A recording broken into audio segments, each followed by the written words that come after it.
Welcome to LOA Today. I'm Walt Thiessen. I've been doing this podcast since September of 2012, and boy, are my lips tired. This is your daily dose of happy. We are so happy you decided to join us today.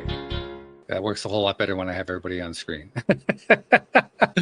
So welcome to the show, and today's a kind of a throwback show in a sense. We've had a number of people on the show who are people who've been through drug issues, people who have been hospitalized, people who have been through all kinds of traumas in their lives. We've had people on who have been shot. We've had people who've been through a lot of stuff. We haven't been through too many guests though who have experienced all of those and been a mafioso at the same time. I mean, that's we actually did have a daughter of the top mafiosi in New York City. Oh my goodness! Co-host, yeah. Wow.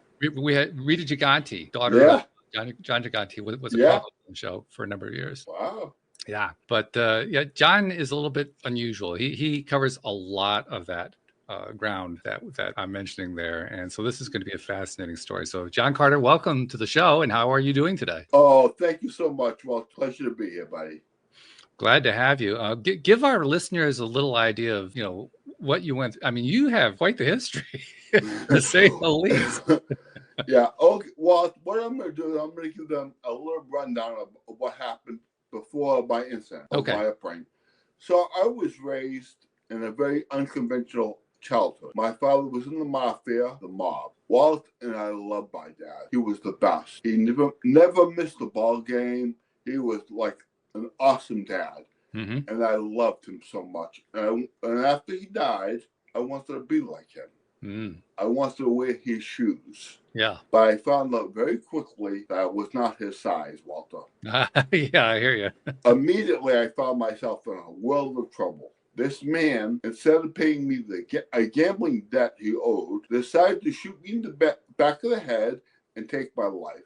But I survived. And Walt, being shot in the back of the head was the easy part of my story. Oh, as it spiraled out of control with alcohol, drug, food, gambling, all kinds of addictions, Walter, and even a prison stay. Wow.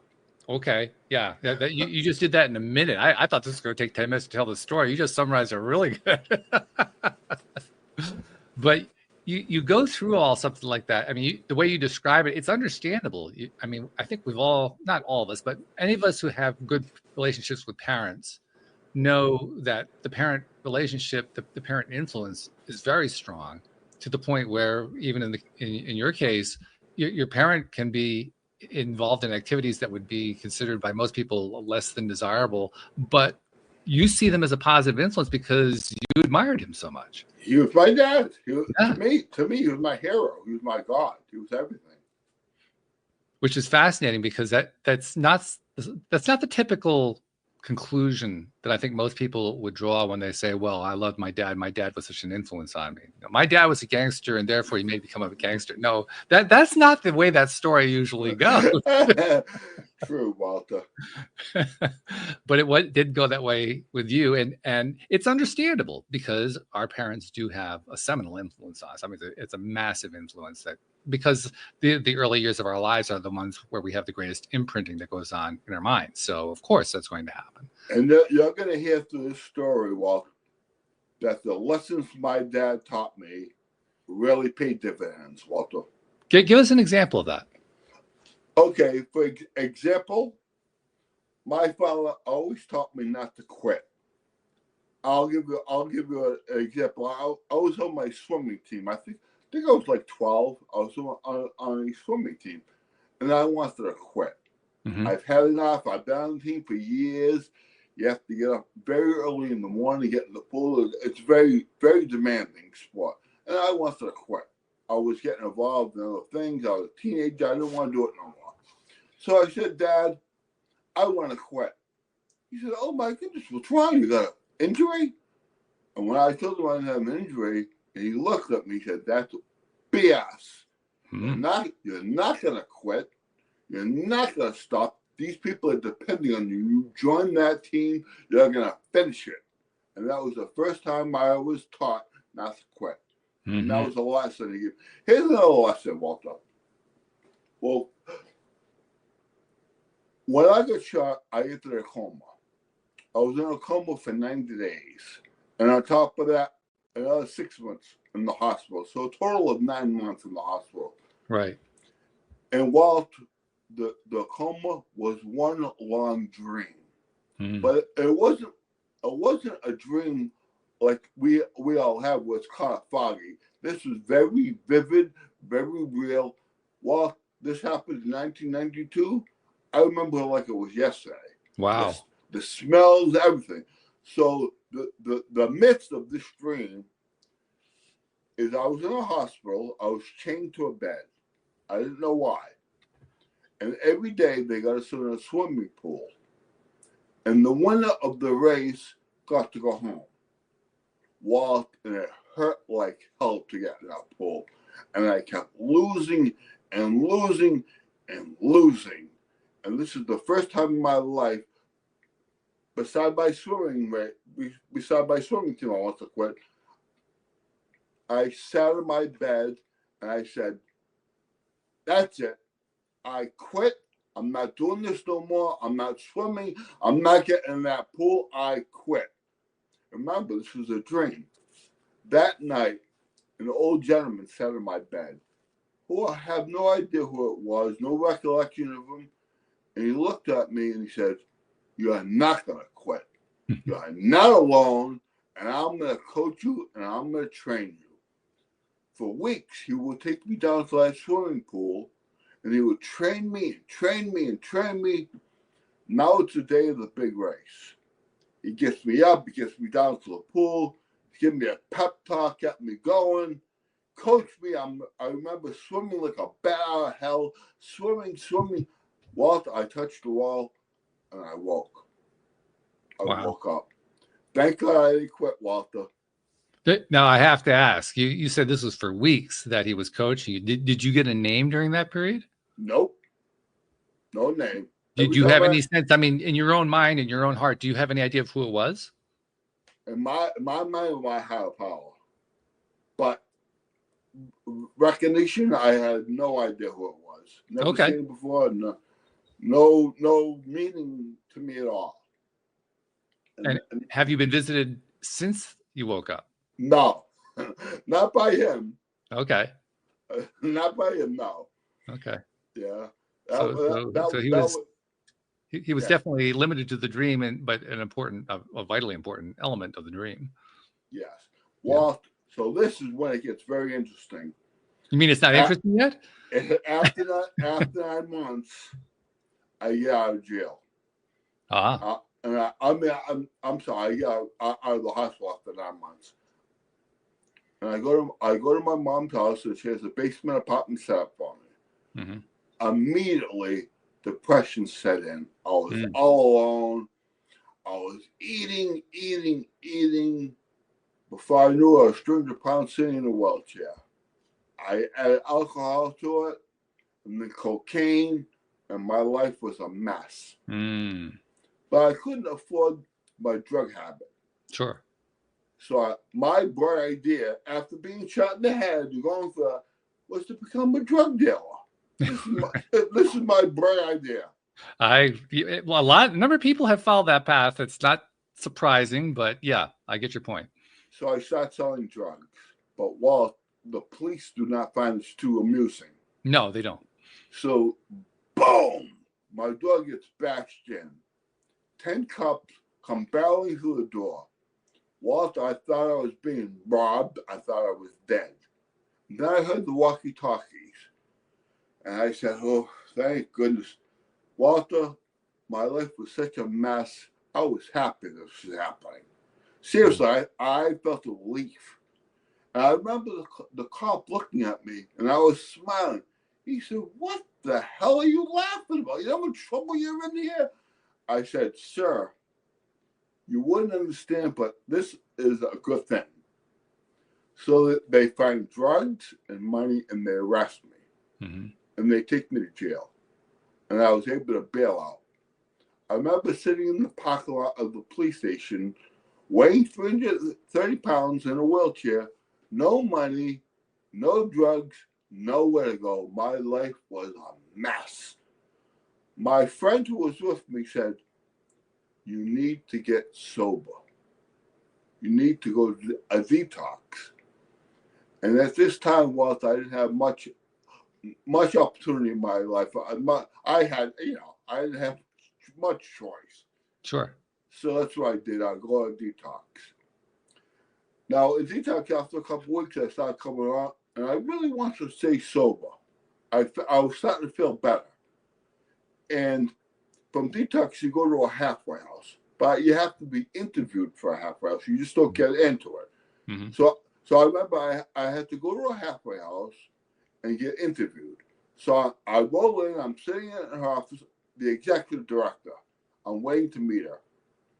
She comes walking in, I could see there was something wrong. She was unbalanced, wobbly. And she proceeds to tell me how she was in a cocaine-induced coma 20 years prior to. So this was in 1994. She was already sober for 20 years. And she proceeded to tell me how she was in a wheelchair and she got out of it. I can remember looking at her saying, I can't believe she got out of this wheelchair. Well, the wheelchair was hell. Was hell. And she got out of it. I couldn't believe it. Walt, she was glowing. She was happy. I said, look at this. Oh my, I want this. I want what she had. Walt, she became my best friend. I'm still friends with her, very good friends with her today. She's the woman who wrote the foreword in my book, Triggered to Change. Oh, wonderful. Yeah. So this woman is awesome. But I was in the halfway house for 8 months, but I still had this court case hanging over my head. Yeah, sure. So Deb drives me to court. And I'm going in, I said, this judge is going to have leniency on me. I'm in a wheelchair. I'm with Deb. It's my first offense. He's going to have, there's no way. Well, he looked down at me, said, Mr. Carter, he said, we don't discriminate in this code. You will get the same sentence any drug dealer gets. Well, he gave me 10 years. At that time, I was so angry, but that all changed, and I'll get into it. It turned to gratitude, but at that point, I was so angry and so mad. Mm-hmm. And I can remember Deb looking right at me. He said, John, a lot of people in your shoes would run. Face your fears. You're not alone. And Walter, I felt alone my whole life. By her saying that, she kept saying that to me, you're not alone. You can do it. And Walter, I trusted every word this woman said to me. So what did I do? After prison, I went. I'm a big man. I'm 6'2". Now I'm 210 pounds. When I went into prison, I cried like a baby. That big metal door slammed behind me. My cell was 6 by 6. I was in there for another 10 years. I said, oh my, what did I do here? I just cried and cried. The next morning, 3 convicts entered my cell. And I said, oh my goodness, so am I in trouble here? They said, but my father had a good name in that black market, the organized stuff. So they said, we're friends of your dad's. And we're going to help you here. And we're going to start by getting you out of that wheelchair. Walter, I was in this wheelchair for years. They said, we don't care if we have to carry you. You're not using that wheelchair in here. Walter, for months, they took me to the prison gym. I was getting stronger and stronger using that chair less and less. And who would have thought 3 convicts in prison would have taught me my passion, what I love, training. And I'll get into that. So in prison, and this is where my gratitude came to the judge. In prison, I've seen a lot of recidivism, a lot of people coming in and getting out, a big revolving door. I remember I said to myself, this ain't happening to me. No way. So I went back to my cell that night, and I'm talking to my dad, who's in heaven. I said, Dad, please help me here. And right away, I remember a lesson that I taught me when I was a youngster. Fail to plan, plan to fail. So I said, ooh, I'm going to make a plan here because I'm not coming back to this dump. I'm making a plan. So right away, I called Deb up. And she says, from the halfway house, she says, I've been waiting for this call. Of course we're going to help you. Come back here. You're not alone. And I made that plan. And thank God, Walter, because I got out of prison I was 32. I got out of prison with $100 and a bus ticket. If I went back to Worcester, my hometown, I would have been a goner. There was no way. So I took that left and I went to Boston to the halfway house. And thank God, Walter. Thank God, because now I'm 34 years sober. I own my own business. And I love life, Walter. And let me clarify something for the audience too, because not everybody's from New England. I'm from New England. You're from New England. But if you're not from New England, you don't know the story. So it's important. First of all, the town he's from is from Worcester. It's pronounced Worcester. It's spelled Worcester. It's one of those weird English pronunciations. And what most people don't realize is that Worcester has a long history as being a mafia town, dating back to, you can correct me, I think it dates back to the 40s, the 1940s. Correct. Yeah. So when you say that there was no way you were going back there was a really good reason for saying that. It's because you knew that was only going to lead to one possible destination. That's it.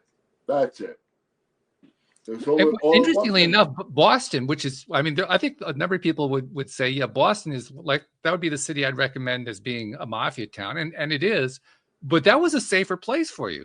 Because you didn't have the same contacts there.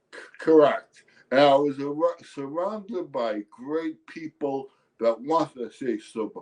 So I had no inclination to reach out and look for other things. I love where I was. And I talk about gratitude. That judge that gave me that 10-year sentence, I wrote him a letter in prison thanking him after I realized he gave me a blessing. He could have slapped me on the wrist, and I'd still be coming in and out of jail. I might have not learned my lesson. He taught me a valuable lesson, and I thanked him for it, and he actually wrote me back. He wrote me back. I was sitting in prison reading the judge's letter. I couldn't believe it. Wishing me luck and saying he knows that I can do this because he met Deb. He said, you have good support system. You're not alone. That meant the world to me. Well, it's understandable because, the one theme that plays throughout your story, besides the fact that you had all these ties from when you were young to the crime area, is you were dealing with an issue that was pernicious. It was ongoing. It was a repeating theme in your life. You felt like you were alone, and it's quite evident you had felt that for quite some time. So all the time. Feeling that level of connection, and fortunately feeling that level of connection with people who weren't there to take advantage of you, but were actually there to have your back. That's a big shift for somebody. Walter, in my whole life, I have so many people reaching out to help. It's unbelievable. From the judge, from Deb, to the convicts in prison, to my client, Walter. And I'll give you an example why I'm never alone. I volunteer for a charity, Service Dog Project, and actually the proceeds from my book are going to this charity to help them. Nice. We raise Great Danes for the mobility impaired, veterans, first responders, and the general public. Okay. Well, they change lives. Yeah, sure. I'm never away from my dog. He's with me 24 hours a day. I'm never alone. Your story also resonates with me and with listeners in another way that listeners will recognize instantly, because I have 3 co-hosts who do the show with me. My regular co-host today couldn't do the show, but I have 3 co-hosts who do shows with me each week. And one of them is a gentleman that I met back 12 and a half years ago when I first started the podcast, who has a background as a gambling addict who ended up stealing from his family's company, going off to Vegas, losing all the money, getting arrested, going to jail, the whole thing. Now, he went to jail rather than prison. He makes that very clear. He didn't have a prison sentence to deal with. He had a jail sentence. But he tells about what it was like when that door slammed on him. And his door slam, it was a little bit different from yours. Yours, it affected you emotionally negatively.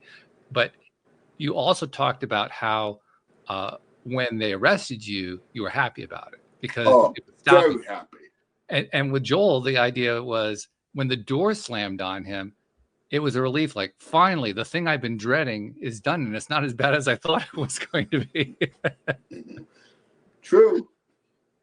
So differences, but similarities. And he points to that whole series of events as the best thing that ever happened to him. Not that he ever wants to repeat them again, but because that series of events basically set him up for a journey that I have to admit is an amazing journey. He has been through amazing stuff. Today he is an incredibly successful life coach in the Richmond, Virginia area, a former psychotherapist. Wow, and for me, his biggest claim to fame is that he, on a pro bono basis, he's gotten involved in helping boys stuck in the foster care system, the ones who are considered unadoptable. And he's found forever homes for 43 of them. So awesome. Yeah. So I mean, this guy's had an amazing life as well. Different track, but he likes giving back though. But there's a lot of similarities going on here. Sure. Giving back is a big similarity. Yeah. Because I love giving back.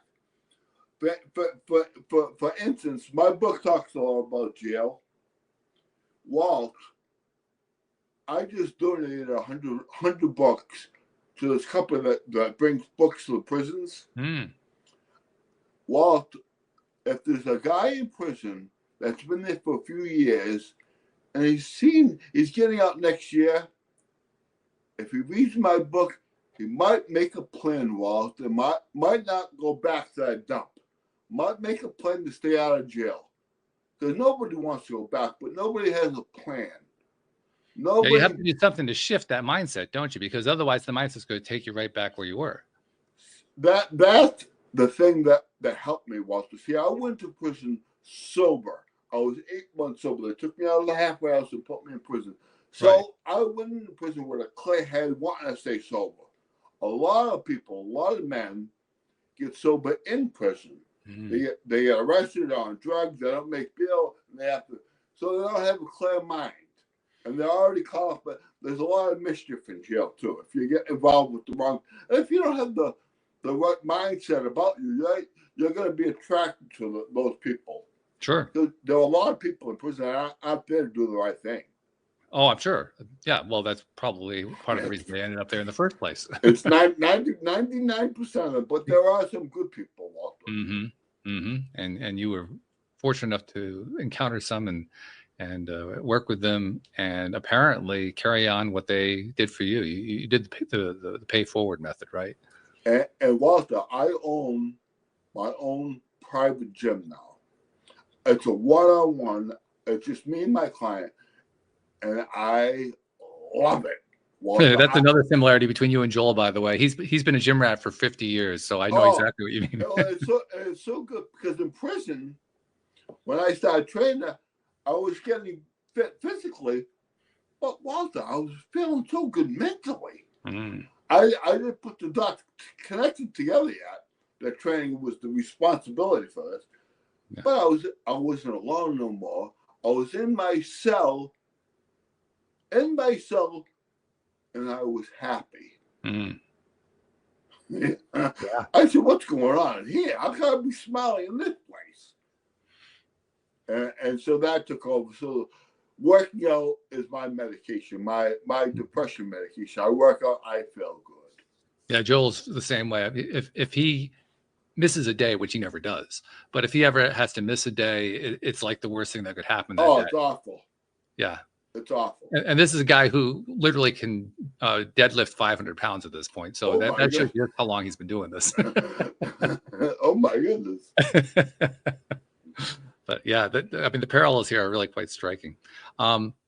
So, okay, you have your own gym, you have your own business, which in and of itself is unusual among people who have gone through similar kinds of things that you do. Because I mean, let's be honest, the typical person who goes through this, they usually don't turn out well. They usually become recidivists. They usually spiral out of control in some way. So your story is unusual, and that's what makes it so interesting. And that's also what makes you something of a role model, I would think. Thank you, buddy. Yeah. Well, I mean, I would guess that you have probably been approached by others who are in similar situations, and so you found the whole thing reversed. So now all of a sudden you're helping them in the way you were helped. I love that, Walter. When someone asks for help, I love that. Love it. I love helping. Seriously, to have somebody get happy the way to show them they don't have to be sad. We only have one life. You know, people say all the time, "Oh, you only live once." I don't agree with that. We only die once, Walter. We live every day. We live every single day, and we're not promised tomorrow. Yesterday we only have right now. That's true. Only have right now. I was just listening to Steve Jobs, and he was saying how all he did was work, make money, and then the doctor says you have 4 months to live. And he said, I wasted all my life, and now I only have 4 months. That, you know, that happens all the time. Oh, it does. That's a very common. I mean, well, there aren't quite a Steve Jobs story. I mean, he was kind of unusual, but that type of behavior that happens a lot. Sure. No, yeah. And when people go through it, that's when they need the connection. This is something I've talked about a lot on the show, how important it is to have not just connection with others, but connection with the people who feed you rather than the people who try to steal from you or take from you or draw energy from you in some way. Exactly. That's why you keep a good, positive people around you. And then it's amazing you can find them. I mean, you found them in prison. I mean, that's not usually the first place people go to find something like that. Okay. But Walter, when you're trying to do the right thing, the people are going to notice and they're going to want to help. That's the way it is. When, like Deb, I watch her with a lot of people. When she sees somebody that really wants to get sober, she's going to do everything she can for that person. Everything. And I was at the house, the Corral house, the halfway house, and we were sitting in a circle, and there was about 34 of us. And Deb said, everybody that in this room that wants to stay sober, raise your hand. So obviously, everybody raised their hand. And then she stands up and she says, the truth, the fact of this matter, one of you will stay sober. That's the odds. That's not me, that's the odds. Walter, I go back to the house often to visit. We have family portraits of when I was in the house, of dead, jail, all the way to Walt. I was the only one to stay sober out of that class of 94. Yeah. And that's the way it is. Yeah. And when people get out of prison, and thank God I took that left, because Walter, our only problem is this big. We take one little drink, one bad choice, and it's gonna wreck everything. Yeah, it might not happen today, might not happen tomorrow, but you start with a drink, and eventually you're gonna be drinking that whole bottle again before you know it, and your life will be over. I have a sad story to share along that line. I just received word yesterday that a good friend that I grew up with, I was a musician, he was a musician, we played together, we took lessons from the same teacher, we went through a lot of stuff together, and he had a problem with alcohol throughout his life, and he died from kidney cancer just the other day, and that was the first I heard about it. Yeah, so there's an example of it. Oh, Yeah. it's awful. And Walter, although I've been sober since 1994, the problem with relapsing in drug addictions is forgetting. And I gotta commend you for what you do. You give people platforms to speak. By me speaking and telling my story, is reminding me how bad that day was going to detox. Because if you stop talking about your story and stopped, all of a sudden that day wasn't so bad. I could do that again. It wasn't so bad. You're not volunteering though. No. Let's be straight about this. You're not actually volunteering to do it again. No, but I'm saying that's how easy it is to forget. Yeah. To forget how bad that day was years and years ago. And before I've seen it, 10 people 10 years sober picking up that drinking because they forgot how bad it was.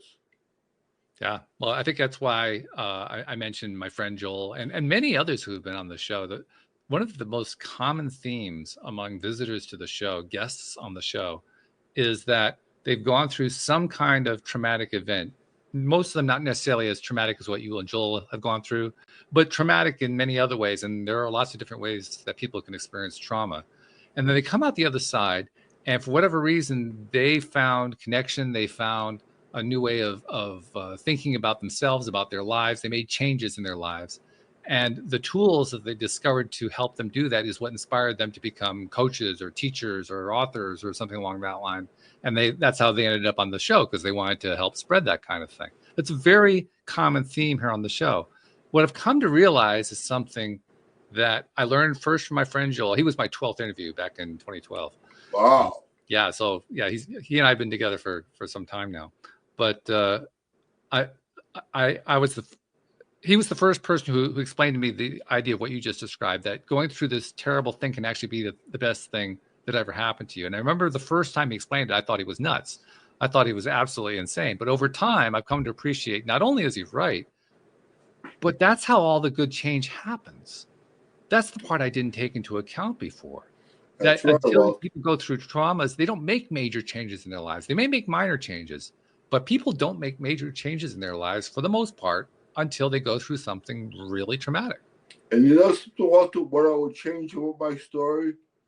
Absolutely nothing. Yeah, he would say the same thing. He has said the same thing. Unless you could assure me that I'd be sitting here, I wouldn't change a damn thing. I hear you. Yeah. I went through a lot, but Walter, what I have now, I have a son, I have 2 daughters, I have 4 grandkids, I got 2 beautiful Great Danes. Walter, I got an 82-year-old mother with dementia who lives with me. And you want to talk about service dogs? My first service dog, I had to retire him for health issues. And I made him my pet. Oh. And I got myself another dog. But I did not realize that he would become my mother's service dog. My mom will be sitting in her wheelchair, and she'd just start crying for no reason. And Jagger will see that. He's 200 pounds. He gets right up, goes right over there, puts his big head right on her lap. She totally forgets why she was crying, smile from ear to ear. It's awesome. If any of your audience has anybody going through dementia or Alzheimer's, anything, memory problems, what a tremendous solution this is. What a help. Yeah. Unbelievable. Yeah. And Walter, I love my mom. So, like I said, I wouldn't change a damn thing because I love who I am right now. Yeah, I have difficulties. Yeah, I balance I have a lot of difficulties, but what I do have is a lot of gratitude, Walter. It's easy. It's difficult for me to do something, but very, very easy for me to be grateful. That's fabulous. That's really fabulous. I am curious, when you were going through the worst of it, could you have imagined where you end up today? No. I thought my life was over. I was 230 pounds in a wheelchair. I did not they'd not ever imagine me being where I am today. By the way, tell us the story about when you finally were able to get out and stay out of the wheelchair.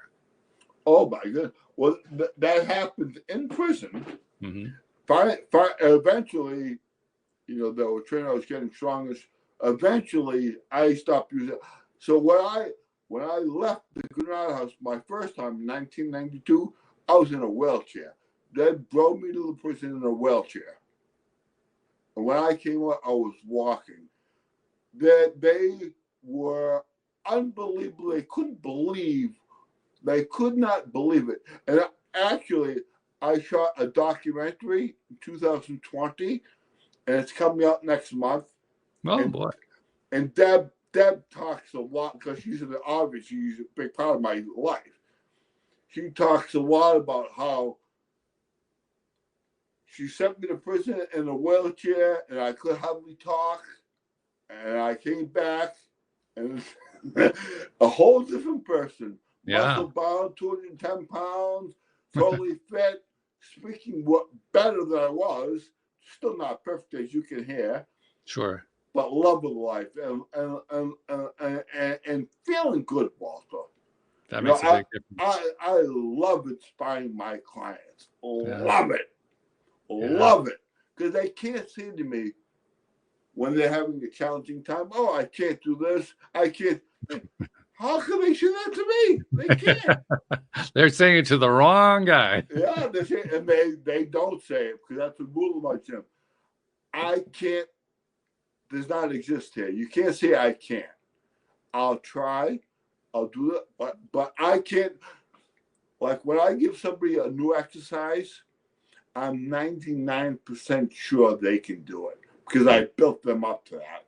I'm not setting them up to fail. I'm gonna be. I tell her, now, Walt, you can do this.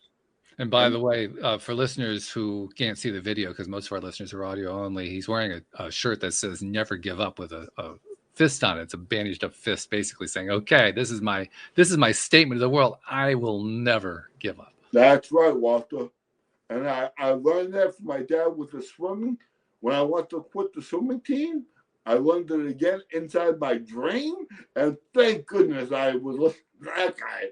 Oh, and I didn't quit. I touched that wall and I woke up. Thank goodness, Walter. Well, that's a key portion of this, because you could have decided to ignore all that. Correct. And thank God, Walter. Thank God. I don't know if that man would have let me say no to him. He was kind of adamant he was going to help me. I don't think he was going to let me say no. Well, he knew what buttons to push. I think that's fair to say. Correct. Yeah. and it's funny, because everybody always asks me, why is the swimming pool in the dream? But I couldn't understand. But now I look back at, I was on the swim team my whole life that I wanted to quit. So maybe that has something to do with it. I wanted to quit my swimming team there. I wanted to quit going into the pool of my dream. Yeah, the theme actually makes a lot of sense. I mean, because if our dreams are recreation of our life experiences, why wouldn't it be a swimming pool? I mean, it actually makes a lot of sense that it would be. Okay. To me, the fascinating part is how real it was for you. Oh, vivid. Walter. And I left this part out of the dream. Inside, when we were chained to our beds, we were surrounded by a balcony. It was staffed with police and firemen. Walter, when we acted up, when we were loud and we were acting up, they would urinate on us. Oh, jeez. Walter, the nurses had to wear wade boots for fly fishing to service our medication. It was, and I remember that stench and those smell. I remember the whole thing like it was yesterday. Yeah. What a dream that was, Walt. I'm thinking to myself, I think it's one dream I'd want to lose, actually. I mean, the rest of it I get, but I'm not sure I want to hang on to that one. Yeah. That's funny, though. Yeah. The amazing thing, though, is that you did survive. Not only did you survive, you thrived. You made a decision. One of the things that Joel talks about, he has a book called The Bench. The bench is a bench on Anna Maria Island in Florida, where he grew up, and it's on the beach. And he went to that bench after he'd been arrested. After he was in the middle of all that stuff. He hadn't gone to jail yet. He hadn't been convicted, but he knew where it was all headed, and there was there were no options in sight as far as he was concerned. It was like what you were describing. This was the end, and he was trying to decide. He had a gun with him. He was trying to decide whether to end his own life. And to this day, he can't really say exactly why, but he decided not to. And, thank goodness. And he thanks goodness for sure. And he decided to keep his life going because, if I remember correctly, he said it just seemed like the better option, but he couldn't give me anything more specific than that. It was almost a coin flip at that point. Yeah. But coming out of that experience and then going through what he went through and then ending up where he is today, well, first of all, there's no way he could have anticipated it. And by the way, I've even left out some of the good parts, believe it or not. There was the parts, for instance, where I mentioned he was a gambling addict. He got into therapy. He also got into law of attraction theory. He tried to combine the two together, and he wanted to create a clinic for gambling addicts. And I'm sure you can spot what the problem is right away, because gambling addicts don't have any money. So how are you going to pay for it? That's right. Not only did he set up one clinic, he set up 2 clinics that both succeeded. Really? Yeah. Wow. And then he got fired from the second one. And he started it. And as soon as he got fired, he got picked up by a friend of his who was a psychiatrist saying, "Hey, I've got an office space here. Why don't you be a life coach?" This is before life coaching was much of a thing. So his first question was, "What's a life coach?" And the second question is, do people actually pay for that? Yeah. Well, within a matter of, I think it was 2 weeks, his entire calendar filled up after that. Yeah. Good for him. Yeah. So just another example of how there's no way he could have predicted any of that. That's right, buddy. But look what comes out of it. I mean, the paths that we go through, well, nobody has a straight path. I don't care what your life story is. Nobody has a straight path. Correct. Well, that's not true. I have interviewed one young man who had a fairly straight path up to the point that I interviewed him. He became a millionaire on his first try at age 18. He was in his mid-20s. And he was absolutely the worst interview I've ever had in my entire career doing the podcast. It was so bad that his is the only interview I didn't publish. That's how bad. Wow. Yeah. Yeah. It was because he had nothing to contribute, because he hadn't been through anything. Oh, I see, everything had worked for him. So what did he have to teach? I see, yes.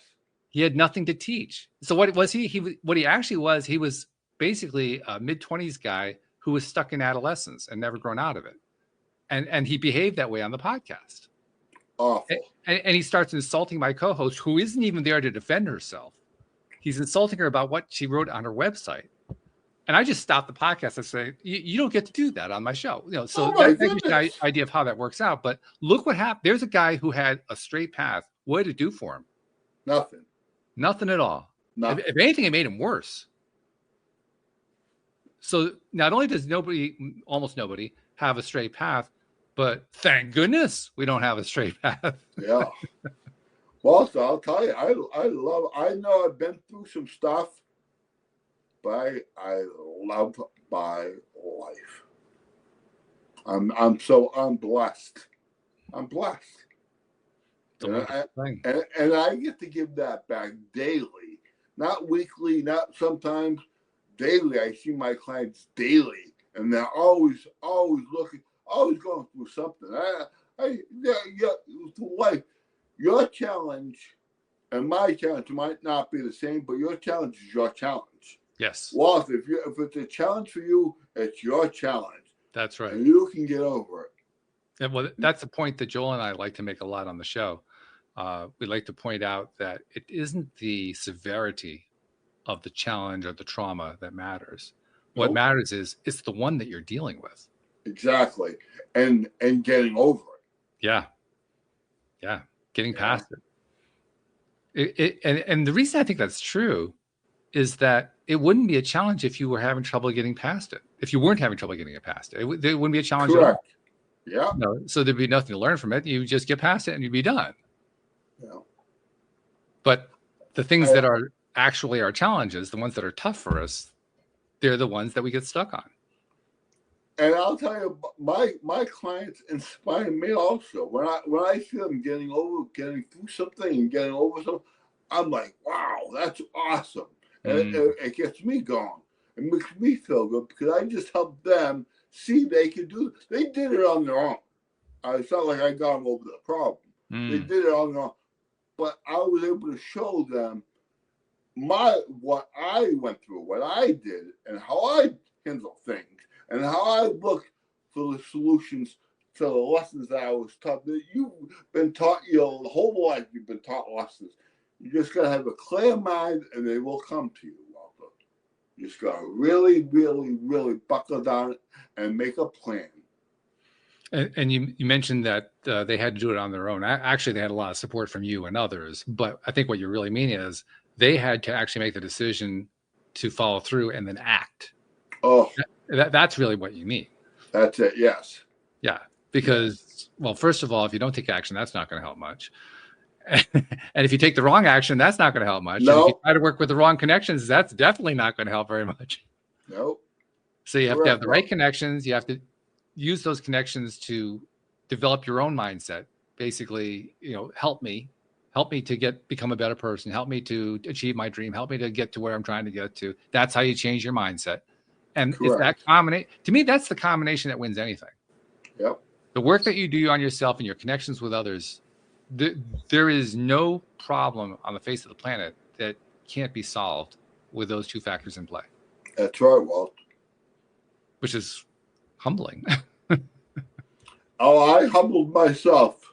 Well, some of us need to go a little bit further than others. Some of us are a little more dramatic about it. Yeah. So, talk about humbling. My first job when I got out of prison, before I got into I knew I wanted to be in the fitness, but I had to get a job immediately. Sure. My first job was working in Harvard Square. I don't know if you know Harvard Square. It's in Cambridge, Mass. I do.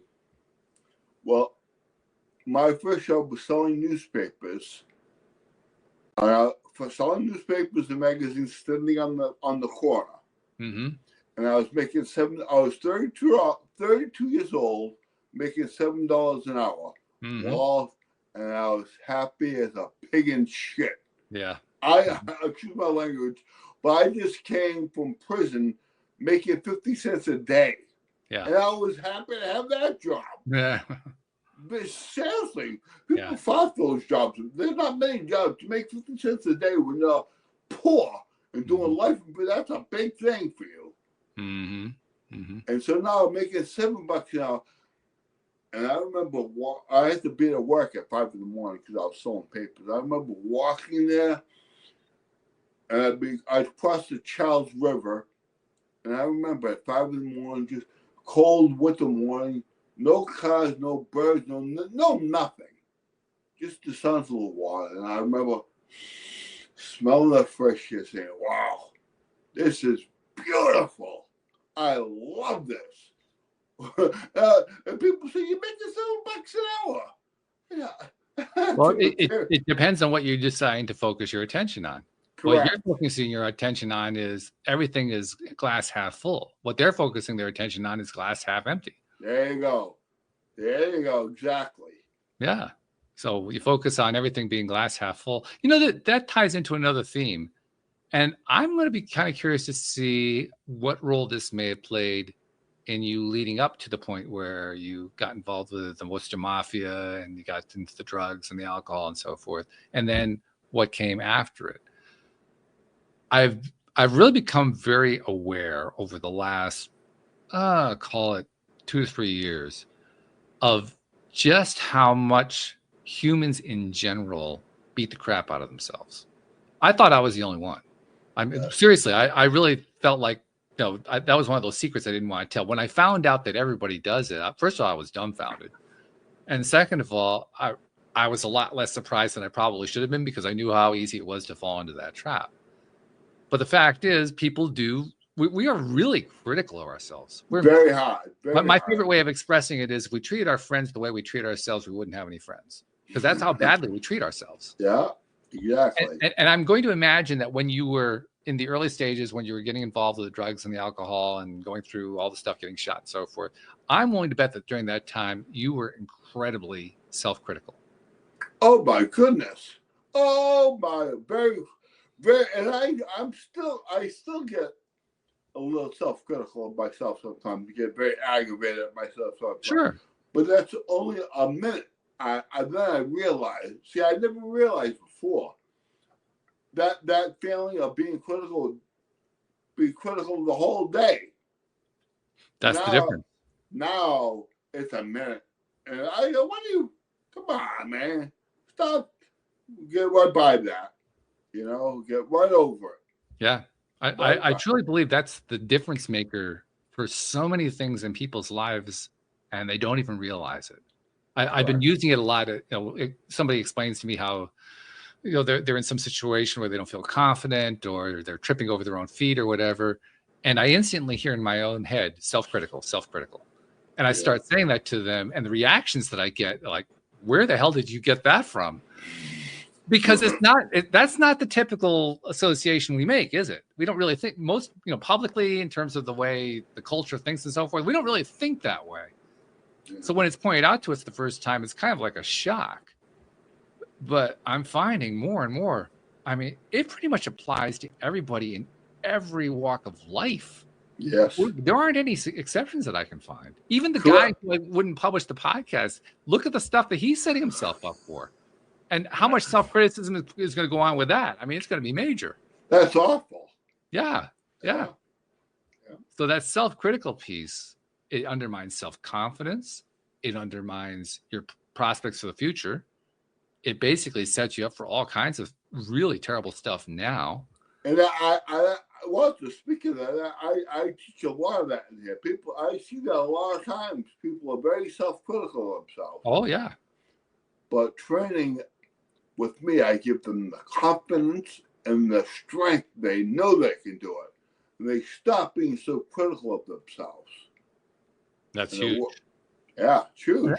I'm also noticing that there's another aspect to this self-criticism thing that I never really associated before. Now, my background is I was a major in political science when I was in school. Don't ask me why. There was a whole crazy story there, but that's what I majored in. And for the rest of my adult life, I was very fascinated by this crazy political stuff that was going on out there. It took me probably 40 years to finally come to the conclusion that all of it was a waste of time, energy, and money. But I eventually got there, but it took me a while. 40 years. Yeah, 40 years, but I finally got there. But one of the things that I've learned along that path is you think about people who have certain political viewpoints, either right wing or left wing, typically, and there's a really interesting commonality between them. They're all kind of stuck in a victim psychology. Yes. It's the other side that is the cause of all their problems. Right. They point the fingers. Right? Instead of saying, you know what? Maybe I can do it. The part that I didn't draw the connection on until the last year or two was they're doing that because they're so self-critical, but they don't dare show it. So they want to show it by pointing the fingers at everybody else. Right. Now, that's so obvious when I state it that way. Yeah. I never looked at it that way, though. It's obvious, though. It is obvious. And then I look at like all the different ways that victimhood and entitlement and all that crop up. And you know what? In every single case, it's somebody who's beating the crap out of themselves privately in their own minds. Yeah. Wow. So that's where a story like yours is so important, because you've shown what you can do to change that mindset, to say, you know what? Not only can I actually have a future, but I can feel good about myself and get myself there and treat myself better and end up with better results. Oh, thank goodness. Isn't that a wonderful thing? Thank goodness, Walter. Thank goodness. Now, the book came out in February, correct? February, yes, correct. And I presume it's available everywhere. It's on Amazon. It's on Amazon, okay. On Amazon. And like I said, the proceeds are helping the farm at Service Dog Project. And we're in the middle of moving right now. We're setting a new farm. We're moving from Ipswich, Mass. Oh, okay. We're moving to Alfred, Maine. Oh, okay. we're building a whole facility from scratch. So You're going to be down Easterners. yes, Walt, you wouldn't believe the lives this place changes. Oh, yeah. Oh, my goodness. I mean, who would have thought that dog would make my mom so happy? I mean, who would have thought that? And it's incredible to see that. I can sit back and just smile and watch that. I'm blessed, Walt. I get to see this stuff. And I'm a single dad. I told you my son lives with us. So my son gets to see this. And that's really teaching him. It's really teaching him a lot, Walter. When I tell you my son is such a good kid, such a good-hearted kid, it's not an accident that he sees all this around him. He sees love. My house is very loving. I have two Great Danes, a cat, my mom. I mean, it's a very happy home, Walter. That's fabulous. That's fabulous. What a great story. John, I presume that you're happy to have people reach out to you when they're looking for help. How does somebody reach you? Oh, I would love that. Well, you go to my website. All my contact information is on there. It's www.titaniumhealthfitness.com. And we'll include a link on the show notes to make it easy for people to find that. Yeah, and all my contacts in there. Anyone that drops your name, Walter, get a free session with me, and then we talk, we train. It's completely private, so clients feel very happy. They get to release their inner feelings in a safe environment and know that I've been through stuff and I understand what they're saying to me. I'm not going to say, oh yeah, okay. I know that. I hated that when someone said, "Oh, I know how you feel," like sitting in the woods. Oh, I know how you feel. Yeah. But when Deb said it to me, that made a difference. Oh my! When she says, "I know how," I looked. I says, "She does know how I feel," and she got out of it. She did it. Yeah, absolutely. John, one last thing I want to share with you that I make it a practice to share on the show, because now that we live in the 21st century where we can have shows like this, we can actually see each other. We're in different places, and it's like we're on TV with each other. You know, that wasn't even available 30 years ago, but now it's commonplace. And in the process of bringing all that in, we now have different ways of connecting with each other. And you have a book out, so different ways of promoting the book that didn't exist 30 years ago. So you do podcasts. I'm sure you write stuff on social media. You're probably sharing stuff online all the time. Yes. Because that's a part of what you do. And I noticed something about that. I realized that there are many people that we end up touching that we never get credit for. So, John, I like to make it a point to say on behalf of those people you've never met, never seen, never will meet, never will see, who you've been helping in ways you didn't know about just by sharing your story. On their behalf, thank you for what you're doing. Oh, Walt, thank you so much. That meant so much. Thank you so much, buddy. Well, we're so glad to have you on the show. Thank you for sharing your story, and we wish you all the best and good luck with the book and with the nonprofit and with your gym. Keep going. Walter, thank you, buddy. Thank you so much. Thank you to our podcast listeners everywhere. We'll see you all next time here on LOA Today. Goodbye, everybody. Thanks, guys.